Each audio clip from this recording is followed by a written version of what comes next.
आज की शाम आप सभी का अभिनंदन और स्वागत करते हैं। आज हम बाइबल स्टडी करने के लिए उपस्थित हैं और एक नए टॉपिक के साथ में। मैं जानता हूं शायद आपने इस पर कई बार सुना होगा वचन को, पर परमेश्वर का प्रकाशन जैसा हमें प्रदान किया गया है, मैं और भावना मिलकर ये बाइबल स्टडी करेंगे और हम कुछ सीखेंगे और कुछ आपके साथ में मिलकर पवित्र आत्मा परमेश्वर हमको सिखाएगा। और इसलिए प्रियो, हो सकता है जो लोग इस समय ज्वाइन कर रहे हैं फेसबुक को और यूट्यूब को, मैं आपका वेलकम करता हूं अपने इस चैनल में और परमेश्वर के नाम की हम महिमा करते हैं। इस सारी प्रक्रियाओं में परमेश्वर को महिमा मिले और जो ज्ञान परमेश्वर देना चाहता है वो परमेश्वर अपने लोगों पर प्रकट करे, ऐसी ही हमारी प्रार्थना। आइए हम दुआ करें, परमेश्वर से प्रार्थना करें कि प्रभु पवित्र आत्मा परमेश्वर हमारी अगुवाई करे कि इन विषयों को हम सीखें और बेहतर तरीके से सीख सकें। इसके लिए हम विशेष प्रार्थना करेंगे और भावना हमारे लिए प्रार्थना करने में अगुवाई करें। आइए हम प्रार्थना करें।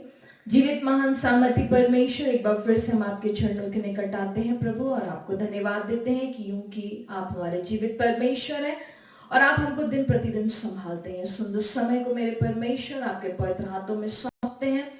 त्रिएक परमेश्वर बड़े बल से आपकी उपस्थिति को चाहते हैं। आज की बाइबल स्टडी आपकी ओर से आशीषित होने पाए प्रभु जी, और जितने लोग सुन रहे हैं उनके जीवन में आशीष और आशीष का कारण ठहरे। सारा आदर देते हुए हर एक बातों को आपके नियंत्रण में सौंपते हुए इस प्रार्थना को यीशु मसीह के नाम से मांगते हैं, आमीन। Again welcome in Facebook. आपका फेसबुक के इस लाइव प्रोग्राम में स्वागत है। जितने लोग जुड़ रहे हैं, एक विशेष उद्देश्य के साथ में इस बाइबल स्टडी के इस टॉपिक को हमने चुना है। परमेश्वर ने इस पर अगुवाई की है कि इस विषय पर आपको बताएं। एक बात जो मैं आपसे कहना चाहता हूं वो ये कि शायद कुछ लोग इस विषय पर ताल्लुक ना रखते हो सकता है कि आप इस विषय के ऊपर आप सोचते होंगे कि ये विषय जो है जरूरी नहीं है, परंतु मैं आपको एक बात जो आज कहना चाहता हूं और वो ये बहुत इंपॉर्टेंट है, और वो ये है कि हर एक बात का एक विशेष मकसद है। बाइबल में इसके बारे में, इस विषय के बारे में, कर्स और श्राप के बारे में बाइबल में लिखा हुआ है। और जो कुछ आज हम बात करेंगे वो बाइबल के अंदर से ही बात करेंगे। जितने लोग जुड़ रहे हैं, मेरा आपसे एक निवेदन है, प्लीज ये ज्ञान आप अपने तक ही ना रखिए। इसलिए जरूरी है कि आप अपने दोस्तों को और अपने फेसबुक में जो आज अभी इस समय देख रहे हैं शेयर करिए। मेरा निवेदन है इस चीज समय शेयर करिए ताकि और भी लोग इसको देख सकें। अगर आप यूट्यूब में हो वहां से भी शेयर कर सकते हैं। आप इसे शेयर करिए ताकि लोग इसे देखकर आत्मिक लाभ उठा सके। मैं इस समय भाई मंशीष से, रायपुर से निवेदन करूंगा। वे एक बहुत अच्छा काम करते हैं, मैंने इन बीते दिनों में देखा था, चाहे भाई सोमू करें, भाई मंशीष करें, कि जब भी हम कोई बाइबल का रेफरेंस पढ़ें तो कृपया उसे अपने कमेंट में टाइप जरूर करें ताकि और लोग उसको वहीं से पढ़ सकते हैं। आपके पास अगर बाइबल अभी तक आप अपने पास नहीं रखे हैं तो आप बाइबल रख लीजिए, आप पेन रख लीजिए, आप नोटबुक रख लीजिए। कुछ अच्छी और बेहतर बातें आप आज हम एक दूसरे के साथ सीखने जा रहे हैं। मैं आपसे एक प्रश्न करना चाहता हूं और वो ये है कि आप में से कितने लोग हैं जो इस बात पर किसी अदृश्य शक्ति से या वस्तु से लड़ रहे हैं। आपको क्या लगता है कि हम ऐसा सोचते हैं कि हम उस ताकत से लड़ रहे हैं जिसको हम समझ नहीं पाते हैं। आपको क्या ऐसा लगता है कि आपके जीवन की सफलता में कोई ना कोई चीज है जो हस्तक्षेप कर रही है? आप 100% दे रहे हैं, आप मेहनत कर रहे हैं, आप वो सब कुछ करने की कोशिश कर रहे हैं, परंतु आपके जीवन में कोई ऐसी ताकत है जो हस्तक्षेप करने का काम कर रही है और आपको सफल होने से रोकती है। मैं आपसे ये भी पूछना चाहता हूं कि आप में से कितने लोग हैं जिनको लगता है कि हम प्रार्थना तो कर रहे हैं पर बीमारी दूर नहीं हो रही है? आप में से कितने लोग हैं जिनको यह लगता है कि हम जीवन की सारी अच्छी चीजों को करते हैं परंतु निराशा हाथ लग रही है, हम असफल हो रहे हैं, हमारे जीवन में प्रॉब्लम और प्रॉब्लम और प्रॉब्लम ही बना हुआ है? आप में से कितने लोग हैं जो लगातार प्रार्थना कर रहे हैं परंतु उनके घर में संतान की आशीष नहीं है? आप में से कितने लोग हैं जिन पर आपको लगता है कुछ ऐसी चीज हो रही है जिस पर हमारा नियंत्रण नहीं है? और अगर आपको ऐसा लगता है कि जिंदगी के उन असफलताओं से बार बार होकर गुजरना पड़ रहा है, जबकि जीवन की सफलता आपके सामने नजर आती है, पर कोई चीज है जो हमें रोकती है और हमको असफल बना देती है। अगर आपको लगता है कि ऐसा है, तो आज हम कुछ नई चीज को सीखेंगे। भावना, क्या लगता है कि आशीष पर ज्यादातर लोग विश्वास करते हैं, ब्लेसिंग्स पर विश्वास करते हैं। क्या ब्लेसिंग्स का मतलब क्या होता है? क्या लगता है, व्हाट इज ब्लेसिंग? ब्लेसिंग्स, आशीषें जो हमको परमेश्वर की ओर से मिलती है, वो वाचाएं, वो प्रतिज्ञा, वो प्रॉमिसेस जो परमेश्वर हमारे जीवन में पूरा करता है, वो सुख और समृद्धि, वो अच्छी हेल्थ होना, बच्चों की, परिवार की आशीष होना, भौतिक सुख सुविधाएं होना, यही ब्लेसिंग्स हैं। ओके, मतलब कि अगर हम जीवन में उपलब्धियों को प्राप्त कर रहे हैं, समृद्धशाली हो रहे हैं, फलवंत हो रहे हैं, हमारे जीवन में जय है, हमारे जीवन में परमेश्वर की कृपा बनी हुई है, हमारे जीवन में एक नया आत्मबल है, हम आत्मविश्वास से भरे हुए हैं, आई थिंक पॉजिटिविटी अगर हमारी जिंदगी में है, ये परमेश्वर की आशीष है। Definitely. Okay, so what is curse? फिर कर्स क्या होता है? कर्ज का क्या अर्थ हम समझते हैं, या मानवीय सोच के अनुसार कर्ज क्या है, श्राप क्या है? बीमारी, दुख, शोक की बातें, असफलताएं, ये सारी चीजें। यू मीन बीमारी अगर आती है तो वो कर्ज है, या बीमारी लगातार बने रहती है वो कर्ज है? जो हमारे जीवन में बीमारी, तकलीफ तो सबके पास आएगी, मौसम के अनुसार बीमारी आएगी, बीमारी आने का कई कारण हो सकते हैं, पर उनमें से एक कारण कर्ज भी हो सकता है। हम ये ना आप ये ना सोचे कि अगर बाना ने कहा कि बीमारी भी आती है तो इसका मतलब ये नहीं कि कर्ज के कारण ही बीमारी आ रही है। कर्ज भी एक कारण हो सकता है आपकी बीमारी के बने रहने का। आप पराजित जीवन जी रहे हैं, आप शारीरिक रूप से लगातार अस्वस्थ हैं, आप दरिद्रता के साथ जिंदगी जी रहे हैं, आप और हम उत्पीड़न और असफलता में जीवन जी रहे हैं। अगर आपके पास आशीष नहीं है, इसका मतलब है कहीं ना कहीं श्राप है। That is the main thing, कि अगर हमारे जीवन में आशीष नहीं है तो इसका मतलब है कि श्राप कहीं ना कहीं बना हुआ है। तो प्रियो, आज हम उन बातों को देखेंगे कि आशीष और श्राप में क्या अंतर है, और ये जो श्राप है, क्या इसका अस्तित्व है? मैं कई बार लोगों से पूछता हूं, और कई बार हमारी बातचीत होती है तो लोग कहते हैं नहीं नहीं नहीं, हम अनुग्रह के काल में हैं, यीशु मसीह जिस दिन से आया उस दिन से श्राप खत्म हो गया, वो क्रूस पे मर गया और उसके बाद उसने हमको आशीषित कर दिया। दैट इज वेरी ट्रू, बहुत सही है। पर आज मैं आपको अंत में यह बात बताना चाहूंगा कि आप और मैं कहीं ना कहीं गलती में हैं, और वो गलती क्या है, मैं आपको एक और बात कहना चाहूंगा, और वो ये कि आप मेरी बात से सहमत हो या ना हो, ये आपका व्यक्तिगत विचार हो सकता है, मैं आप पर दबाव नहीं डालूंगा।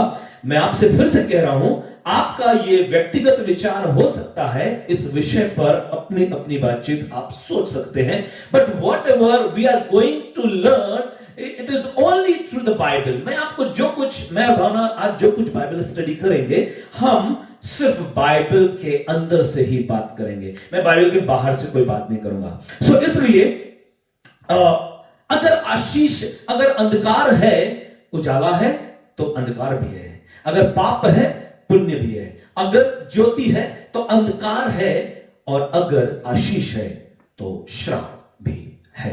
और श्राप का अस्तित्व आज भी है या नहीं, यही हमको जानने की जरूरत है। और जिस दिन हम इस बात को जान लेंगे कि श्राप का अस्तित्व हमारी जिंदगी में आज भी प्रभावी रूप में काम करता है, प्रियो, जिस दिन आप जान लेंगे उस दिन आपकी जिंदगी में कुछ नया हो जाएगा। इसलिए प्रियो, आज मैं और आप इसको सीखेंगे। अब अगर आप बोले कि बाइबल में श्राप के बारे में क्या लिखा है, तो निकालिए व्यवस्था विवरण की पुस्तक, उसका 11वां अध्याय और उसका 26वां पद। व्यवस्था विवरण 11वां अध्याय उसका 26वां पद। कोई भी अगर जिनको कमेंट आप कर सकते हैं, लिख सकते हैं, आप उसमें जरूर लिख दीजिए व्यवस्था विवरण, डिटरनॉमी चैप्टर 11 वर्स 26। परमेश्वर का वचन कह रहा है, मैं नहीं कह रहा हूं, आप सुनिए ध्यान से।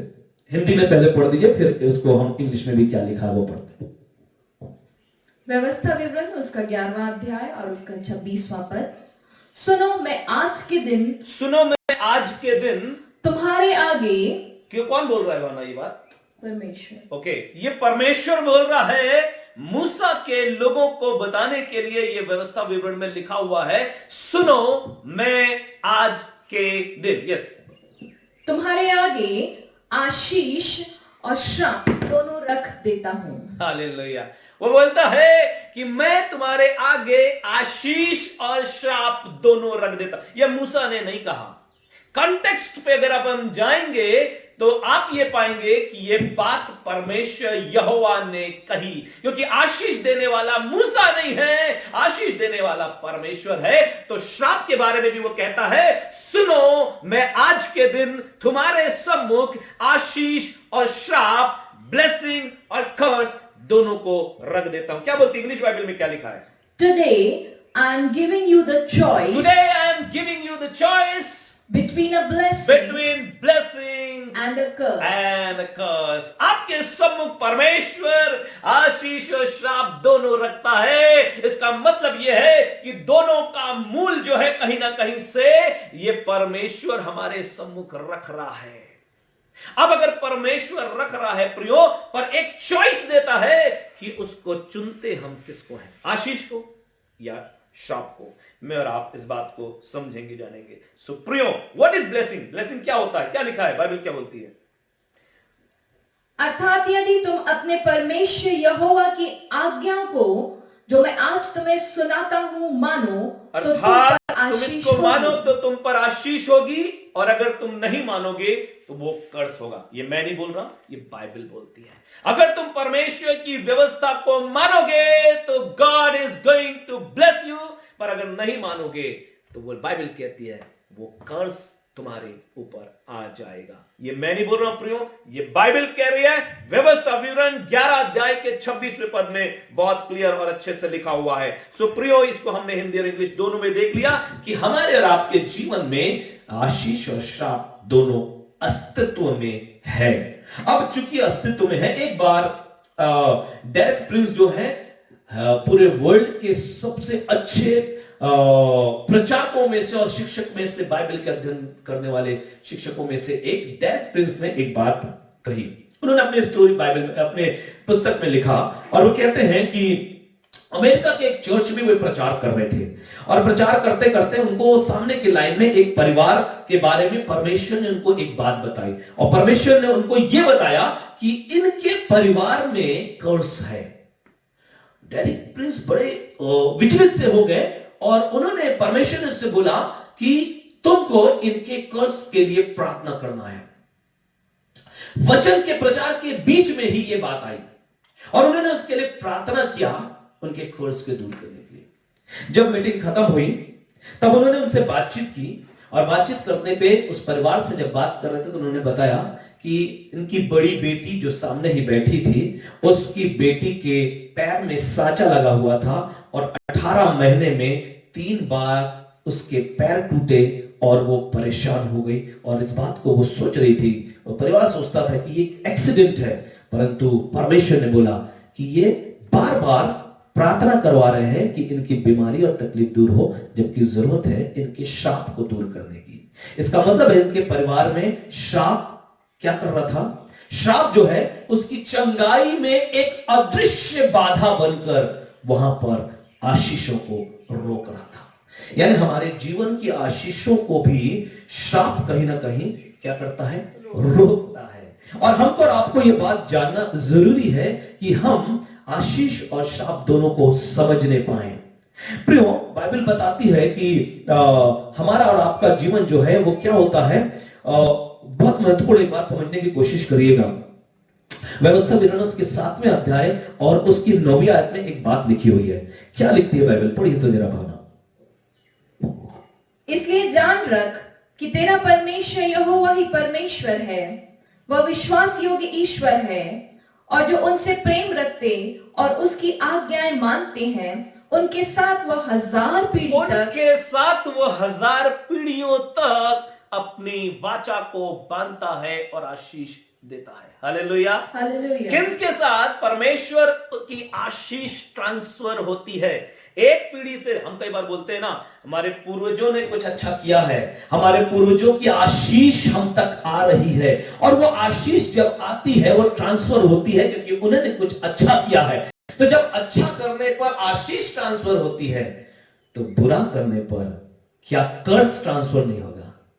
ये मेरे और आपके लिए सोचने की बात है। हम कई बार ऐसे वाले हो जाते हैं, नहीं भैया ये बात नहीं है, वो तो उनका तक सीमित है, तो फिर आशीष भी उन्हीं तक सीमित होना चाहिए। ये पूर्वजों की आशीष हम तक नहीं आनी चाहिए, है ना? परंतु नीति वचन की पुस्तक उसका 26वां अध्याय और दूसरे पद में एक बात लिखी हुई है, ये चीज ऐसे नहीं आती प्रियो। हमारे और आपके जीवन में ब्लेसिंग्स का भी कारण होता है, और हमारे और आपके जीवन में कर्स का भी कारण, ये ऐसे ही नहीं आता। क्या बोलता है? दुनिया का सबसे बुद्धिमान राजा, उसने अपने नीति वचन में लिखा हुआ है, उसके 26वें अध्याय के दूसरे पद में क्या बोलती है बाइबल में? जैसे गौरैया घूमते घूमते और सुपा बेनी उड़ते उड़ते नहीं बैठती, वैसे ही व्यर्थ श्राप नहीं पड़ता। वैसे ही व्यर्थ श्राप, वैसे ही व्यर्थ श्राप नहीं पड़ता। वैसे ही व्यर्थ में श्राप नहीं पड़ता प्रियो। यानी श्राप का कारण है, श्राप का स्रोत है, श्राप कहीं ना कहीं से हमारे और आपके जीवन में प्रभावी होता है। हालेलुया। ये कोई आनंद का विषय नहीं है, परंतु ये हमारे लिए चिंता का विषय और चिंतन का विषय हो सकता है कि अगर हमारी जिंदगी में हम ब्लेसिंग की बात करते हैं तो क्या कर्स भी हमारे जीवन में आता है। मैं आपसे एक बार फिर से, जितने फेसबुक में मेरे प्रिय मित्र देख रहे हैं, मैं आपसे निवेदन करूंगा, कृपया तुरंत शेयर करें ताकि अन्य लोगों को भी ये वचन जो है अन्य लोगों तक भी पहुंचने पाए। मैं निवेदन करूंगा आप शेयर करिए। इस बहुत ही सुंदर बात परमेश्वर का वचन सिखा रहा है। मैं आपसे एक बात बहुत ही ईमानदारी के साथ कहना चाहता हूं कि ये वचन और ये अध्ययन पिछले कुछ वर्षों से प्रभु मुझे लगातार इसके बारे में कलीसियाओं को बताने के लिए कह रहा है, और इस पर बहुत कम प्रचार होता है क्योंकि ये बहुत ही बृहद विषय है प्रियो, और ये छोटा मोटा सब्जेक्ट नहीं है, और इसलिए कई बार इस पर प्रचार नहीं हो पाता है। परंतु फिर भी मैं आपको जो बात कहना चाहता हूं, परमेश्वर की अगुवाई में और पवित्र आत्मा परमेश्वर की अगुवाई में ये वचन आपके सम्मुख आज रखना चाहते हैं। और चलिए हम शुरू करते हैं कि श्राप का स्रोत क्या है। स्रोत को क्या बोलेंगे? सोर्स। श्राप का सोर्स क्या है, कहां से श्राप आता है? और अगर मैं आपसे ये कहूं प्रियो, मैं आपसे ये कहूं कि आपका और मेरा परमेश्वर भी श्राप का सोर्स है। आप बोलेंगे ये क्या क्या बात बता रहे हो, ये क्या सिखा रहे हो, ये कौन सी टीचिंग है? प्रियो, मैं आपसे फिर से कहना चाहता हूं कि परमेश्वर भी श्राप देता है या दे सकता है। हालेलुया। ये बात बहुत ही गंभीर है प्रियो। अब अगर कई बार होता यह है कि कलीसिया में परमेश्वर के किस पहलू को ज्यादा बताते हैं बना, किस पहलू के बारे में ज्यादा प्रचार किया जाता है? आशीष के ऊपर, आशीष के ऊपर। और कैसा है परमेश्वर हमारा, कैसा हमारा परमेश्वर है, प्रेमी है, अनुग्रहकारी है, दयालु है, विलंब से कोप करने हारा। अरे हमारा परमेश्वर, जब लोगों को बोलोगे ना तो लोग ये बोलते हैं, अरे हमारा परमेश्वर बहुत प्रेमी परमेश्वर, वो किसी को दुख नहीं देता। हमारा परमेश्वर बहुत कृपालु परमेश्वर है, हमारा परमेश्वर अनुग्रहकारी परमेश्वर, वो तो उद्धार करता है, वो सृष्टि करता है। और यही बात बार बार कई बार हम गाने भी बना लेते हैं और यही बात हम लोगों को प्रीच भी करते हैं। परंतु आपको पता है ना, सिक्का देखा है, अगर सिक्के का एक पहलू अगर आप देखें तो सिक्के का अगर एक पहलू है तो दूसरा पहलू भी तो होता है। सिक्के के दोनों तरफ कुछ छपा रहता है, और अगर सिर्फ एक तरफ अगर छपा होगा तो वो सिक्का काम नहीं आएगा, वो खोटा सिक्का बोलेंगे इसको। यानी सिक्के के दो पहलू होते हैं प्रियो, और सिक्के के दो पहलू में परमेश्वर का भी दो पहलू है। एक है वो प्रेमी है, दयालु है, कृपालु है, अनुग्रहकारी है, उद्धार करता है, वो प्यार करता है, वो आपसे आपके लिए सब कुछ करता है, वो अच्छा है, वो अच्छा है, वो अच्छा है। दूसरा पहलू ये है कि परमेश्वर न्यायी है, परमेश्वर जन्म रखने वाला परमेश्वर है, परमेश्वर दोषी ठहराने वाला परमेश्वर है, परमेश्वर घृणा करने वाला परमेश्वर है, परमेश्वर नफरत करने वाला परमेश्वर है, परमेश्वर मार डालने वाला परमेश्वर है, परमेश्वर नरक की आग में आपको डालने वाला परमेश्वर है।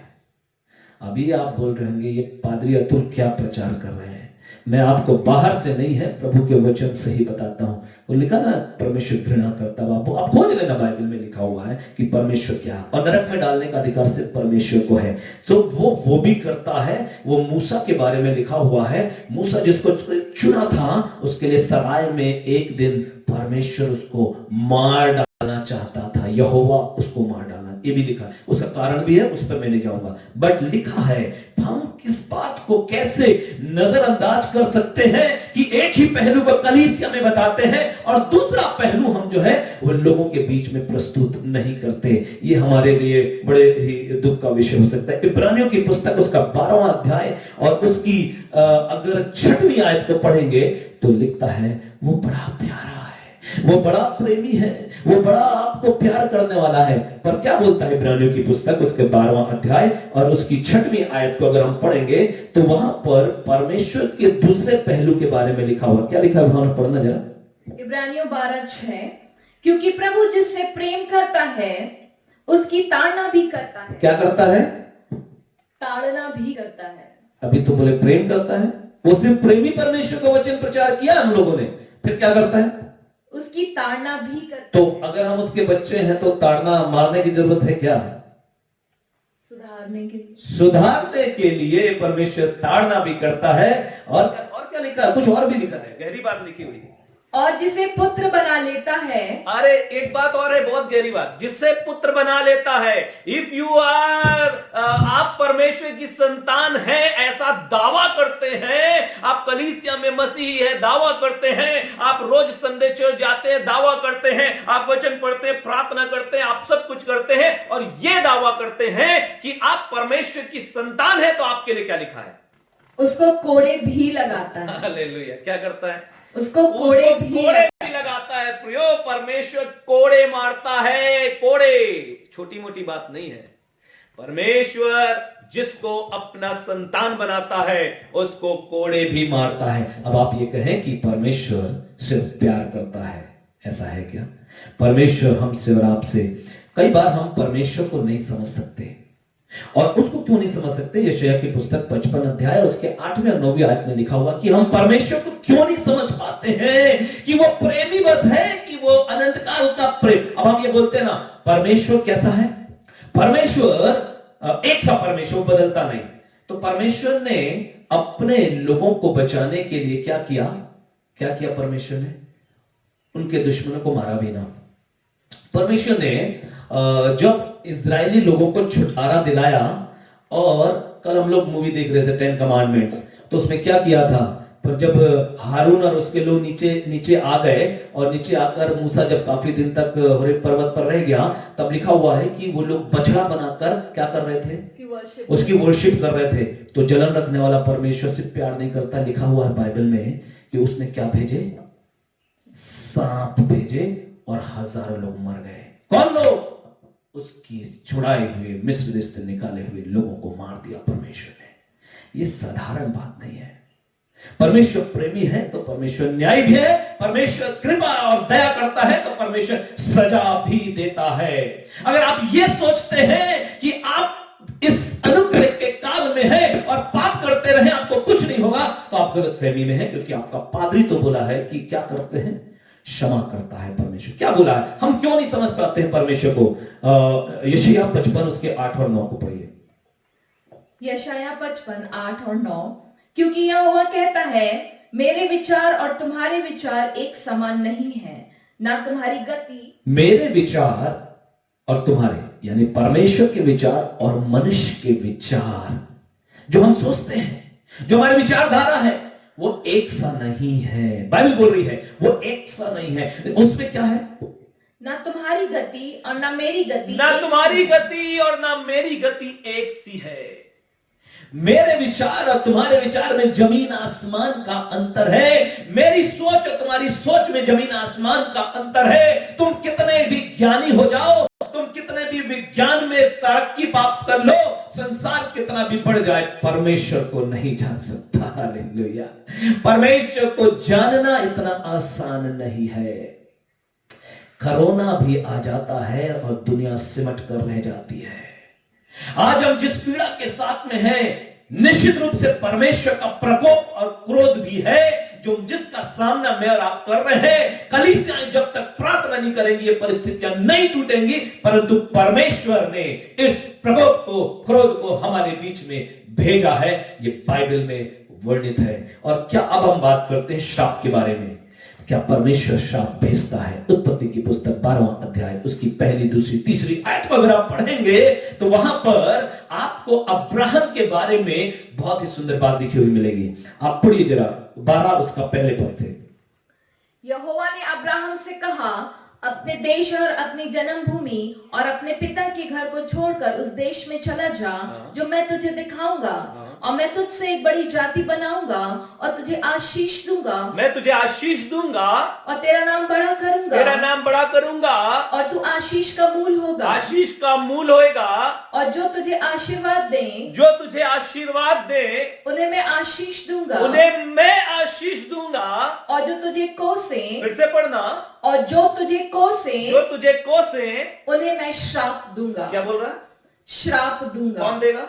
परमेश्वर। उन्हें कौन देगा? मैं श्राप दूंगा। हालेलुया। कौन देगा श्राप प्रियो? उसको परमेश्वर श्राप देगा, लिखा है बाइबल में। आप कहते हैं सिर्फ आशीष देगा, आप कहते हैं सिर्फ प्रेम करेगा। बाइबल बोलती है कि जो तुझे आशीष दे अब्राहम, एक सुरक्षा व्यवस्था आने वाली पूरी जाति के लिए और अब्राहम के संतान के लिए, कि जो इस जाति को आशीष देंगे मैं उन्हें आशीष दूंगा, और जो कोसेंगे, जो श्राप देंगे, मैं उन्हें श्राप दूंगा। मैं उन्हें श्राप दूंगा, मैं उन्हें श्राप दूंगा। ये बाइबल बोलती है प्रियो।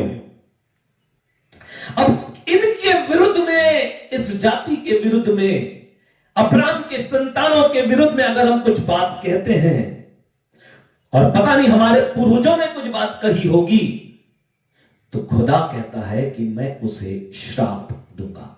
ये मैं नहीं बोल रहा हूं, ये भावना नहीं बोल रही है, ये हमारी बाइबल कहती है कि उन्हें परमेश्वर श्राप देगा, यानी परमेश्वर श्राप देता है। दूसरी बात, व्यवस्था विवरण के 27 अध्याय के 11 से 26 को आप बाद में आराम से पढ़ लीजिएगा, मैं उस पर डिटेल में नहीं जाऊंगा। उसमें 12 प्रकार के श्राप के बारे में लिखा है जो परमेश्वर ने मूसा के माध्यम से लोगों पर प्रकट किया था कि ऐसा ऐसा ऐसा करोगे तो ब्लेसिंग आएगी, ये नहीं करोगे तो तुमको कर्स आएंगे और तुम उस कर्स से, उस श्राप से भर जाओगे।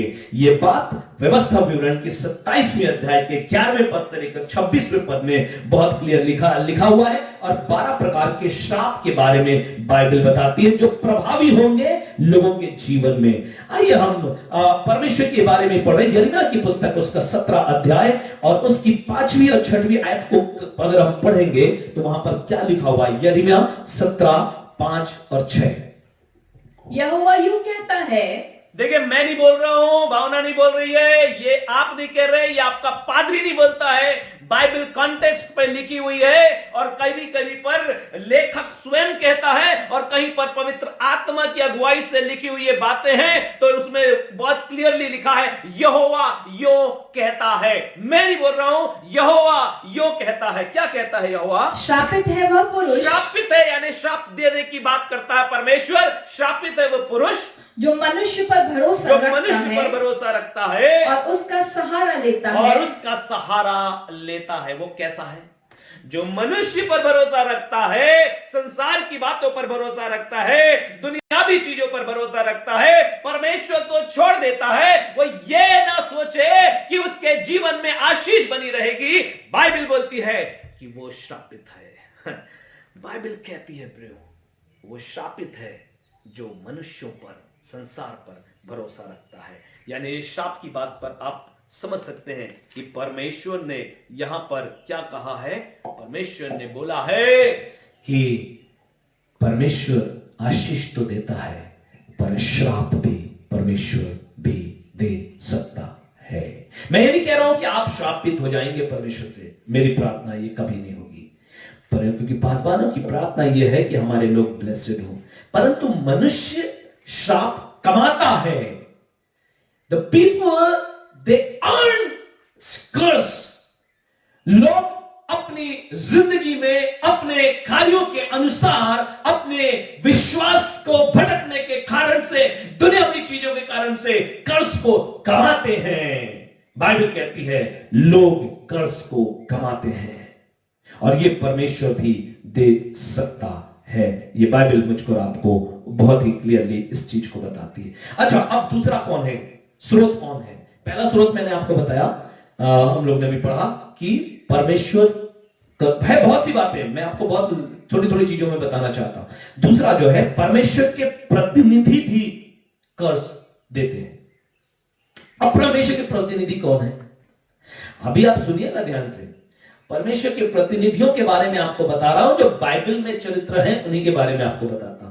परमेश्वर के प्रतिनिधि मतलब उसके दास, नबी, भविष्यवक्ता, पास्टर, प्रचारक, बिशप कोई भी हो सकते हैं। अगर आप उनके जीवन के साथ खेलते हैं, पादरी प्रचारकों के विरोध में बातें करते हैं, उनको क्या बोलते हैं, उनको उद्बोधित करना, उनको उनके बारे में बुरा कहना और उनको हम जब लोगों को प्रेरित करते हैं, उनको दुखी प्रवोक करते हैं, हम उनको प्रवोक करते हैं, नहीं प्रवोक वर्ड नहीं, जब हम उनको दुखी करते हैं तो क्या बोलता है ना, आत्मा से क्या निकलती, आह निकलती है। वो आह जो होती है ना, वो कर्ज में कन्वर्ट हो जाती है।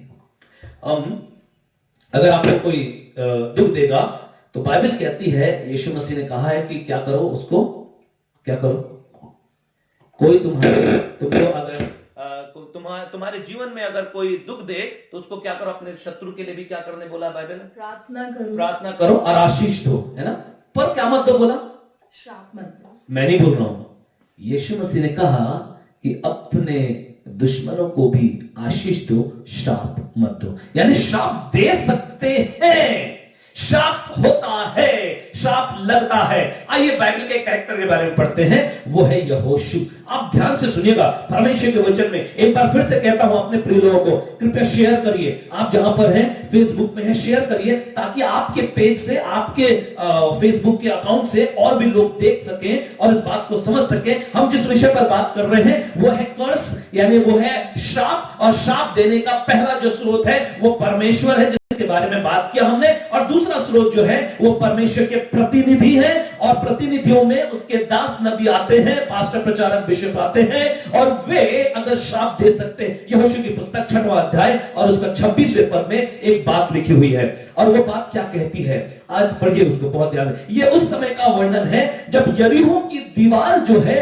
शहर बना गिर गई थी, जब शहर पना नीचे गिर गई थी, नींव से उखड़ गई थी, और तब यहोशू ने एक स्टेटमेंट दिया था।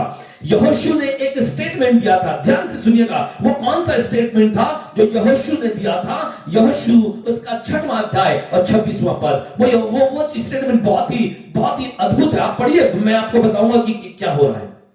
फिर उसी समय यहोशू ने इस्राएलियों के सम्मुख शपथ रखी और कहा कि जो मनुष्य उठकर इस नगर यरीहो की दीवार को फिर से बनाए, फिर से, क्योंकि तोड़ा किसने था?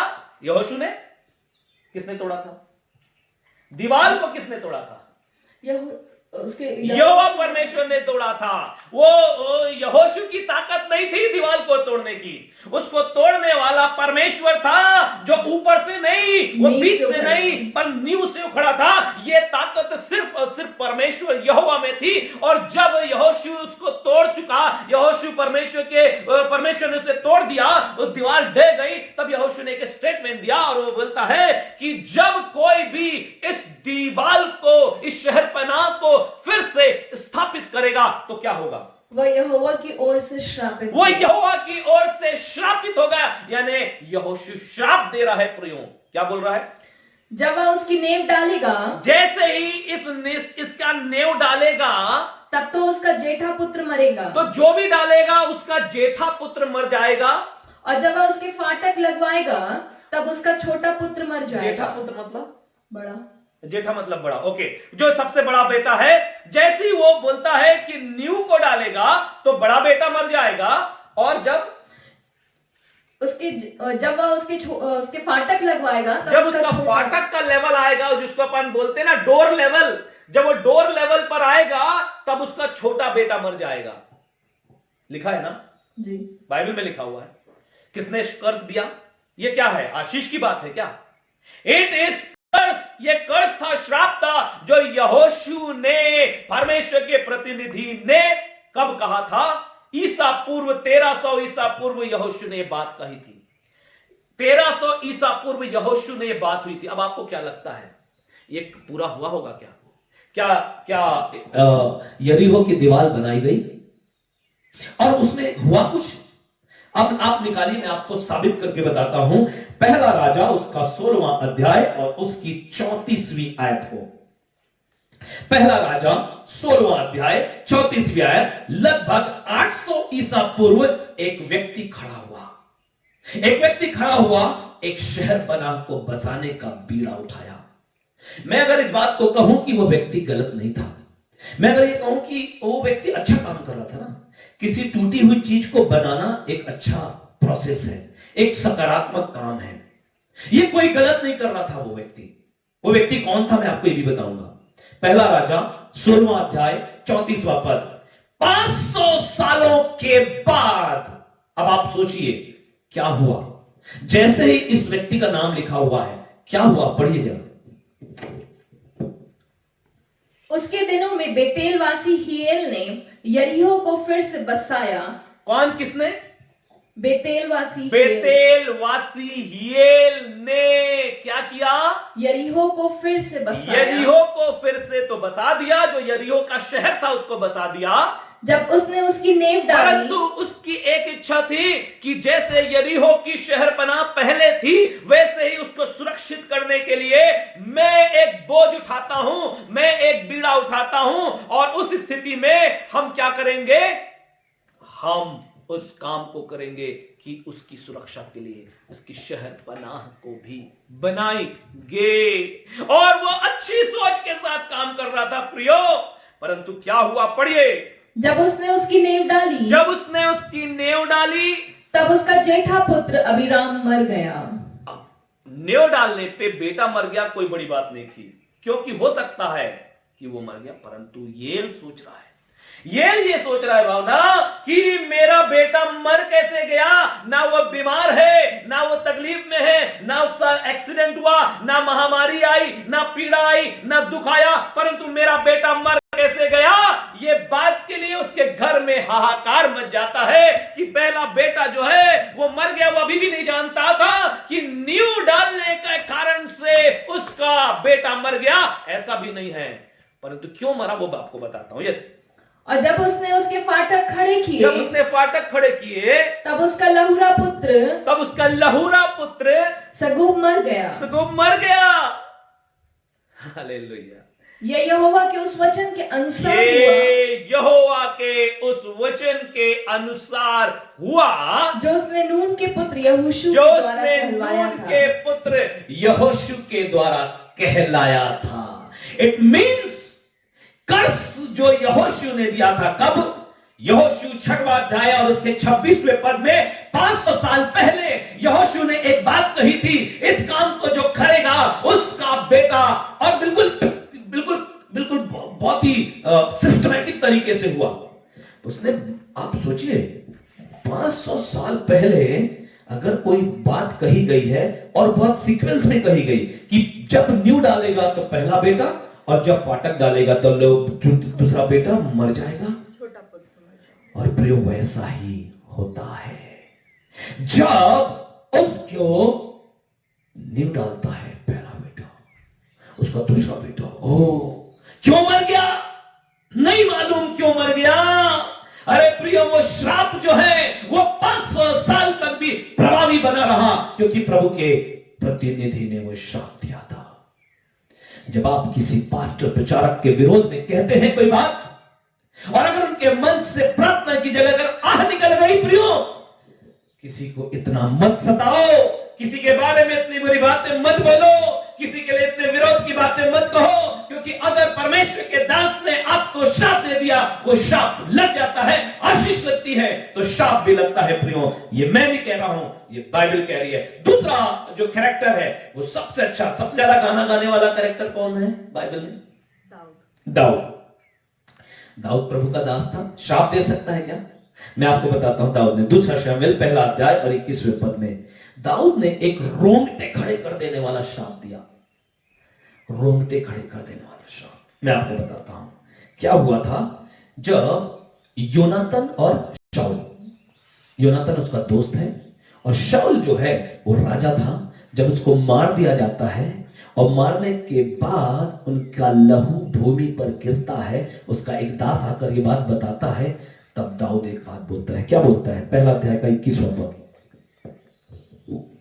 हे गिलबो पहाड़ों, हे गिलबो पहाड़ों, तुम पर न ओस पड़े और न वर्षा हो और न भेंट के योग उपजने वाले खेत पाए जाएं, क्योंकि वहां शूरवीरों की ढालें अशुद्ध हो गई और शाऊल की ढाल बिना तेल लगाए रह गई। वो बोलता है हे गिलबो और पहाड़ों, वो बाइबल में लिखा हुआ है गिलबो और पहाड़ों क्या होने पाएगा?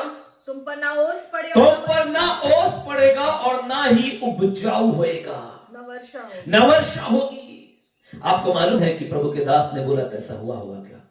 उस क्षेत्र में वहां की सरकार के द्वारा बहुत पेड़ लगाने की कोशिश की गई है आज भी, और 4000 वर्ष अभी प्रभु के दास मसीह के जन्म के 4000 साल पहले उन्होंने कहा था, और वो आज भी प्रभावी है।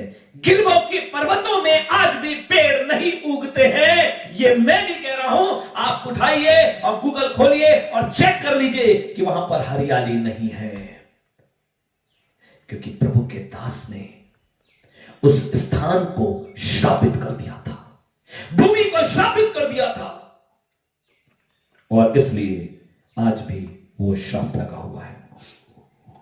आपको मालूम है एलीशा के बारे में, आप जानते हैं अच्छे से ना। एलीशा को बच्चे एक बार दूसरा राजा दूसरा अध्याय 23 और 24 आयत को अगर पढ़ेंगे तो वहां पर उसका वर्णन लिखा हुआ है। दूसरा राजा दूसरा अध्याय 23 और 24 को पढ़ना जरा, वहां पर क्या लिखा है।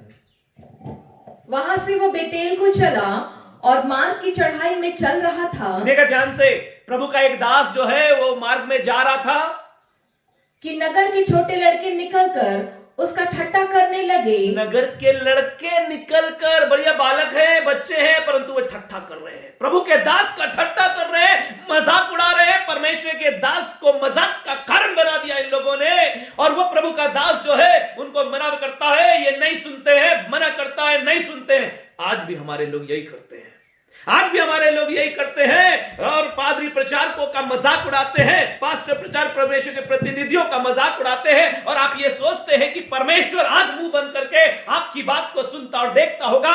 शायद वो लोग खुश होते होंगे जो व्हाट्सएप में और फेसबुक में और विभिन्न माध्यमों से प्रभु के दासों का अभिषिक्तों के विरोध में बातें कहते हैं। अगर वो ये सोचते हैं कि उनका परमेश्वर जो है वो शांति से सुनता है, वो कुछ नहीं करेगा, परंतु प्रियो, परमेश्वर आशीष और शाप दोनों को प्रभावी करने वाला परमेश्वर है। और यहां पर लिखा हुआ है एलीशा को छोटे छोटे बालक जो थे वो उसको क्या बोल रहे थे, सुनो तो। ठट्टा करके कहने लगे, मजाक उड़ाकर कहने लगे, हे चंदुए चढ़ जा, हे चंदुए चढ़ जा, हे चंदुए चढ़ जा। हे चंदुए। अरे भाई, जिसके बाल नहीं हो उसको चंदुआ तो बोलते हैं हमारे भाषा में, जिसके बाल नहीं हो उसको टकलू तो कहते हैं, परंतु बोलने का भाव क्या है। महत्वपूर्ण यह है कि मजाक उड़ा रहे हैं आप उस व्यक्ति का, उसकी कमी का, उसकी समस्या का, उसके शारीरिक भाव का, उसके सामाजिक जीवन का, उसकी परिस्थितियों का, अगर पास्टर प्रचारक के जीवन का अगर आप मजाक उड़ाते हैं तो परमेश्वर को वचन कहता है, एलीशा ने उनको क्या कहा, तब उसने पीछे की ओर फिरकर उन पर दृष्टि की, हाँ। और यहोवा के नाम से उनको यहोवा के नाम से उनको आशीष दिया, ऐसा लिखा, यहोवा के नाम से उनको श्राप दिया। किसने दिया? यहोशू ने, यहोशू ने, एलीशा ने, एलीशा ने यहोवा के नाम से श्राप दे दिया। हम बोलते ना यीशु के नाम से मैं आशीष देता हूं, यीशु के नाम से मैं आशीष देता हूं। अरे भैया, परमेश्वर ने दोनों पावर दिया है, आशीष का भी, क्योंकि स्रोत तो परमेश्वर है, वो जो मांगेगा वो होगा। यह बात अलग है कि हम नहीं मांगे, यह बात अलग है कि हमको श्राप को नहीं बोलना है, यह बात अलग है कि हम किसी के लिए बुरा नहीं बोलते, हम किसी के लिए बुरी बातें नहीं कहते, और जब हम बुरी बातें नहीं कहते हैं तो और भी बुरा हो जाता उस व्यक्ति के लिए। मैं आपको बता रहा हूं लिखा हुआ बाइबल में, जब हम किसी के साथ में बदले के भाव नहीं रखते हैं जब हम किसी के साथ में बदले की भाव नहीं रखते हैं तो उसका बदला वो व्यक्ति नहीं लेता है, पर उस व्यक्ति का बदला परमेश्वर नहीं लेने लगता है। वो लिखता है वो उसके सिर पर अंगारे बिछाता है। किसके सिर पर? उस व्यक्ति के जो उसका विरोधी था। अगर उसके लिए प्रार्थना करता है, प्रभु मेरा ये भाई जो है मेरे को आज बहुत परेशान किया, बहुत दुखी किया, मैं आज परेशान हो गया। जब वो ऐसा कहता ना, प्रभु तू इसका बदला लेना, क्योंकि बदला लेने वाला तू परमेश्वर है, और मैं माफ करता हूं। प्रभु उसके सिर पर अंगारे बिछाने का काम करने लग जाता है। Hallelujah, thank you Jesus, thank you Lord, hallelujah. तब ऐसा होता है प्रियो, और तब ये उनका श्राप भी लगता है। अगर आप नए नियम में आएंगे, आप बोलेंगे नए नियम में ऐसा नहीं होता, तो मैं आपको बताता हूं। श्राप दिया तो श्राप क्या होगा? हाँ, श्राप लगा कि नहीं लगा? कैसे वो बच्चों के साथ हुआ? तब जंगल में से 2 रीछनियों ने निकलकर उनमें से 42 लड़के फाड़ डाले। हालेलुया। जंगल में से निकलकर किसकी बात माना रीछों ने? एलीशा की, परमेश्वर की, यहोवा की बात को माना जो उसके दास ने मांगा था। और लिखा है उसकी बात को मानकर रीछ आ गए और बच्चों को मार डाला। हालेलुया। चलिए अगले में चलते हैं। नए नियम में यीशु मसीह के बारे में आपको पता है ना। आप यीशु तो सिर्फ आशीष देने के लिए आया ना, पर एक जगह यीशु मसीह ने श्राप भी दिया। मैं नहीं बोल रहा हूं, बाइबल बोलती है। मरकुस रचित सुसमाचार 11वां अध्याय 12 और 13 आयत को अगर पढ़ेंगे तो वहां पर लिखा हुआ है, यीशु मसीह ने जब वो गुजर रहा था तो वहां पर भूख लगी, और उस रास्ते में वो भूख से की इच्छा से, कुछ पाने की इच्छा से अंजीर के पेड़ की तरफ देखता है कि कुछ मिल जाए, परंतु वहां पर कुछ नहीं मिलता। तब वहां पर यीशु कहता है, क्या बोलता है यीशु? यीशु बोलता है, मरकुस 11, 12 और 13, दूसरे दिन जब वे बैतनिय्याह से निकले तो उनको भूख लगी, और वह दूर से अंजीर का एक हरा पेड़ देखकर निकट गया कि क्या जाने उनमें कुछ पाए, पर पत्तों को छोड़ कुछ न पाया, क्योंकि फल का समय ना था। इस पर उसने उससे कहा, अब से कोई तेरा फल कभी ना खाए। और उसके चेले सुन रहे थे। ऐसा बोला यीशु ने। ये फलदायी है क्या? आशीष की बात है क्या? नहीं, ये आशीष की बात नहीं थी, ये कर्ज था। उस पेड़ पर कर्ज था। और आपको मालूम है वो पेड़ 24, जब वो वापस आए, जब वो लोग घूमकर वापस आ रहे थे ना चेलों के साथ, यीशु मसीह जब वापस आए थे तो लिखा हुआ पेड़ सूख गया था। हालेलुया। आगे बढ़ते हैं हम तो अभी। और कौन लोग? गलतियों की पुस्तक उसके 3 अध्याय के 10वें पद में कुछ लिखा हुआ है। गलतियों 3 उसका 10वां पद क्या बोलता है? सो जितने लोग व्यवस्था के कामों पर भरोसा रखते हैं वे सब श्राप के अधीन हैं, क्योंकि लिखा है कि जो कोई व्यवस्था की पुस्तक में लिखी हुई सब बातों में स्थिर नहीं रहता वह श्रापित है। जो परमेश्वर के वचन में स्थिर नहीं रहता वो श्रापित है। परमेश्वर के वचन में स्थिर नहीं रहता वो श्रापित है। परमेश्वर के वचन में स्थिर नहीं रहता वो। सो आपने देखा प्रियो कि परमेश्वर अपने अनुग्रह को तो दे देता है, परंतु उसके बावजूद जिस श्राप के बारे में हम सीखने जा रहे हैं उसमें हमने ये बात को जाना है। नए नियम में भी ये बातें हुई हैं। नए नियम में भी श्राप का वर्णन है। यीशु मसीह भी कहते हैं श्राप मत दो, मतलब श्राप होता तो है, अस्तित्व में है। और यीशु मसीह ने भी खुद में उस पेड़ को कर्ज किया, और वो पेड़ जो है वो सूख गया, फलवंत नहीं हुआ, वो सूख गया, 24 घंटे के अंदर सूख गया। डायरेक्ट प्रिंस अपनी एक स्टोरी में लिखते हैं, और वो कहते हैं कि मेरे चर्च के बगल में एक शराब की दुकान थी, और उस शराब की दुकान के मालिक से उसने कई बार बोला कि ये चर्च है, यहाँ पर ये शराब की दुकान आप हटा लीजिए, यहाँ पर मत खोलिए। वो नहीं माना। डायरेक्ट ने कई बार प्रयास किया, कई बार निवेदन किया, सरकार से भी प्रार्थना की, परंतु कुछ भी नहीं हो सका। और डायरेक्ट प्रार्थना करने लगे, परमेश्वर से प्रार्थना, प्रभु ये परमेश्वर का भवन है और इसके बगल में ऐसे शराब और नशे की चीजें उपलब्ध नहीं होनी चाहिए। डायरेक्ट प्रार्थना करता था, हाथ दिखाकर प्रार्थना करता, परमेश्वर ये स्थान को यहां से अलग कर दे, परमेश्वर इस स्थान को यहां से अलग कर दे। उसने वो सारे प्रयास कर लिए जो हो सकते थे, परंतु कुछ में सफल नहीं हुआ, पर वो प्रार्थना करना चालू किया। जब परमेश्वर से वो प्रार्थना किया, एक रात को 10 बजे उसके पास फोन आया कि क्या हो गया है, कि उस दुकान में आग लग गई है। ये भागते हुए आए कि कहीं चर्च में भी तो ना आग ना लग जाए, परंतु उन्होंने देखा कि हवा की दिशा चर्च की तरफ होने के बावजूद एक भी चर्च की सामग्री पे और उस छत पे आग नहीं लगी, परंतु वो शराब की दुकान जलकर राख हो गई। प्रियो, परमेश्वर के लोगों की प्रार्थनाएं निश्चित रूप से परमेश्वर सुनता है, चाहे ये डिस्ट्रॉय करने वाली प्रार्थना भी क्यों नहीं थी, परंतु प्रभु ने सुना। प्रियो, आज समय अधिक हो गया है और इसके दूसरे पार्ट में हम जाएंगे जब और तब हम लोग सीखेंगे। पहला हमने आज देखा कि कर्स जो है उसका अस्तित्व है, कर्स का अस्तित्व है और परमेश्वर भी उसका स्रोत है, पहला। दूसरा हमने देखा कि उसमें नए नियम में भी उसके बारे में वर्णन है। और दूसरी बात, महत्वपूर्ण बात, कि परमेश्वर के साथ साथ परमेश्वर के प्रतिनिधि, दास, पास्टर, प्रचारक लोग भी दुखी होकर भी कर्ज दे सकते हैं, देना चाहिए। मैं ये नहीं कह रहा हूं दे, मैं ये भी नहीं कह रहा हूं, पर ऐसा होता है, उनकी आहत कर्ज में बदल जाती है और होता है। मैं आपको कल जब दूसरे पार्ट में हम जाएंगे, कल नहीं, आज फ्राइडे है, कल हमारे डायसिस के युवा सभा के द्वारा से एक कॉन्सेप्ट तैयार किया गया है ऑनलाइन वर्शिप के, और वो हम सुबह से लेकर शाम तक देख सकते हैं, इसलिए मैं इस बीच में नहीं आना चाहता, परंतु हम संडे को शाम को 7 बजे पुनः आपके सम्मुख आएंगे और वहां पर फिर आपको यह बताया जाएगा, 4 प्रमुख चीजें रह जाएंगी। वो ये है कि कर्ज कौन कौन देता है। तो कर्ज देने वाले संबंधी अधिकारी, यानी हमारे जो अधिकार जिनके अंडर पे हम रहते हैं, वो भी कर्ज दे सकते हैं। स्वयं में एक और है जो स्वयं में हम स्वयं अपने लिए कर्ज कमा लेते हैं। चौथी बात, 5वीं बात, पूर्वजों के द्वारा, जो हमारे पूर्वज हैं उनके द्वारा भी कर्ज आता है। और 6वीं बात, शैतान के प्रतिनिधि भी बहुत पावरफुली कर्ज देते हैं, जो आज भी देते हैं। हम इसको भी सीखेंगे। फिर उसके बाद कर्ज तोड़ा कैसे जाता है, कर्ज कैसे समाप्त होगा, कर्ज कैसे खत्म होगा, कर्ज कैसे हमारे और आपके जीवन से चला जाएगा, ये भी हम लोग लास्ट में देखेंगे। और उसके लिए आपको थोड़ा इंतजार करना पड़ेगा। मैं एक बार फिर से धन्यवाद देता हूं अपने प्रिय समस्त फेसबुक के हमारे मित्रों के लिए जो इसको सुन रहे थे। आप किसी भी धर्म, किसी भी जाति के हो, परंतु परमेश्वर का वचन तो स्थिर और सबल प्रबल है।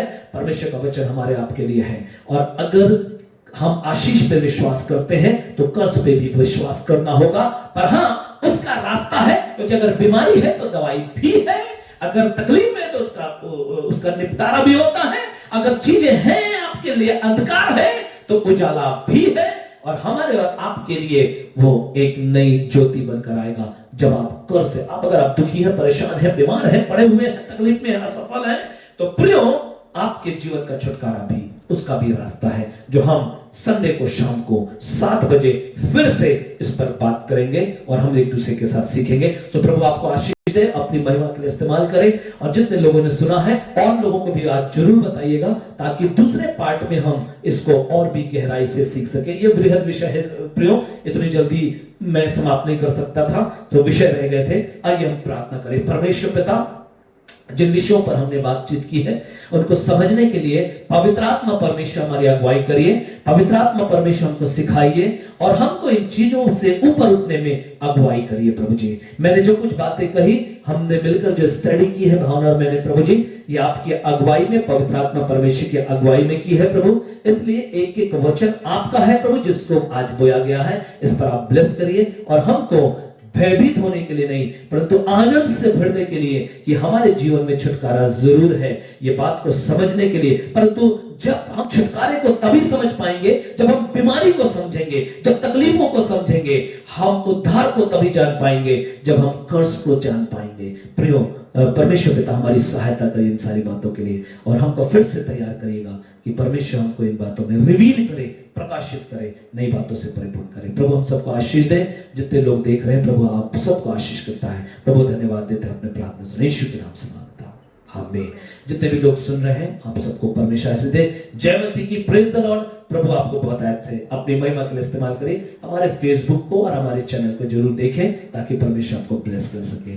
Thank you so much. प्रभु आपको आशीष दे। Stay home, stay safe. घर में रहे, सुरक्षित रहे, परंतु वचन में बने रहे। Praise God.